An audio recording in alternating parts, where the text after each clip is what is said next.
Before she passed her crown, Miss Universe 2015 Pia Wurtzbach visited a far-flung Tagbanwa community in Coron Town, Palawan to see how they recovered from Super Typhoon Yolanda.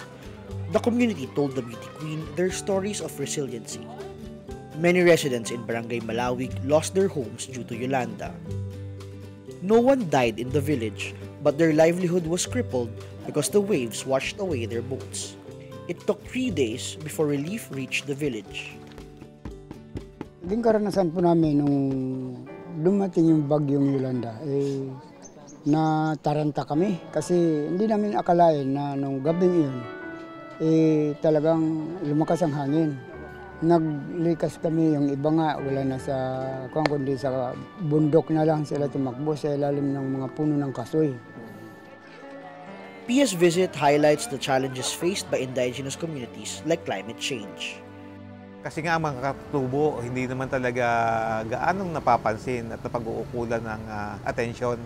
So parang gusto rin nating tawagin ng pansin ng mga mamamayan at ng pamahalaan na tingnan kung naman ang mga magandang nangyari sa proyekto.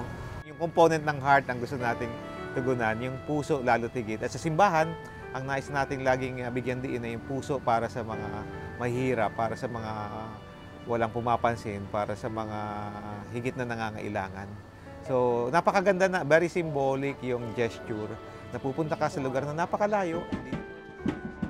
Barangay Malawig is back on its feet, thanks to the support of the Catholic Organization for Relief and Development Aid, or CORDAID.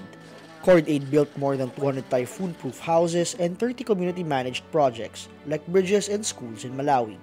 The organization also taught the community to do communal farming to help with the Tagbanwa's livelihood. CORDAID is a Catholic organisation for relief and development aid. We're a Netherlands-based organisation and we've been working operationally in the Philippines since Yolanda struck. As an organisation, we believe very strongly that actually the dignity and the ability for people to stand independently is very important. Whether it's because they live in a fragile setting or if they're exposed to very high risks, they still need that dignity. And so being able to invest in capacities and how the community can be stronger together is really a critical issue, which is very much undermined if we just distribute aid. With its partners, CORDAID helped the IP community to craft their own disaster contingency plans for the next typhoon.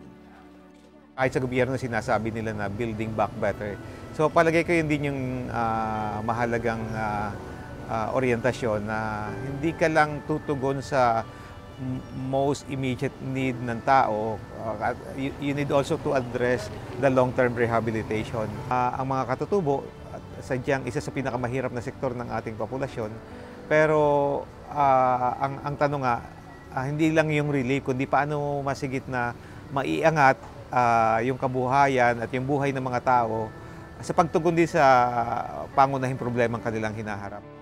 The Miss Universe organization is one of CORDAID's donors for the projects. Pia promised the support would continue.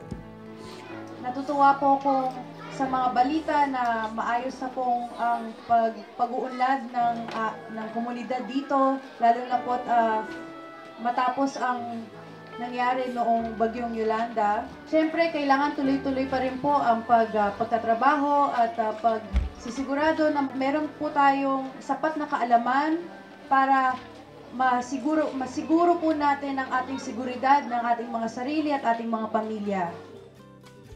When the next disaster comes, residents in Malawig say they will be ready. Hanggang ngayon, patuloy pa rin yung mga livelihood namin na umaangat.